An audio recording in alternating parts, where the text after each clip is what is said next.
conscious faculties come from? How do we explain them? Science is supposed to explain important regularities in the universe or in our experience. Well, here's one of the most important essential regularity, the fact that we experience.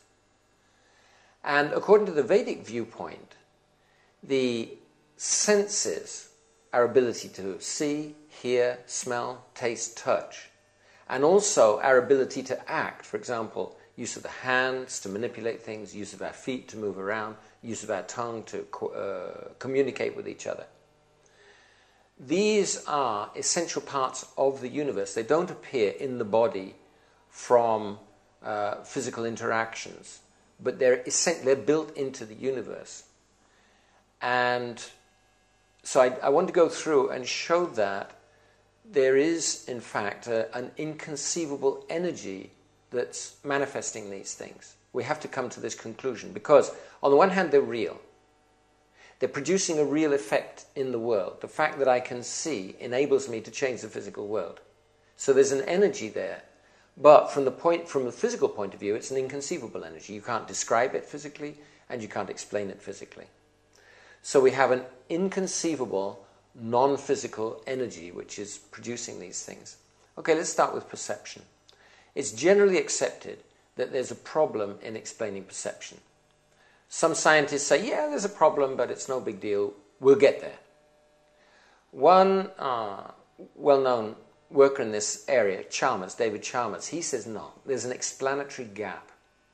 Even if you have a description of a brain with the neurons and all like that, there's an explanatory gap between that and the experience of consciousness. There's no link between a description of a brain or any kind of state of a brain on the one hand and consciousness on the other hand. So Chalmers says, I suggest that the theory of consciousness should take experience as fundamental. In other words, he's saying, okay, let's take experience as a fundamental element, part of what's given. Somebody called Krellenstein, he's pointed out further that there's no way that you'll ever make a physical theory about how the brain produces consciousness. He says, however, there can be no concepts for explaining the brain's production of consciousness, since the property to be explained, consciousness, is itself paradigmatically unobservable. Any observation-based concept will therefore be unable to connect to consciousness in the way required of a full explanation of consciousness. So he's saying you can't see what consciousness is. You can't describe consciousness. So how on earth are you ever going to describe where it comes from?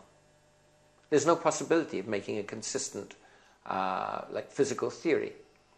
And the orthodox interpretation of quantum mechanics, one quantum physicist, Henry Stapp, he says the theory, that means quantum physics, it's constructed to be fundamentally about our experiences, which therefore become the basic elements of the theory.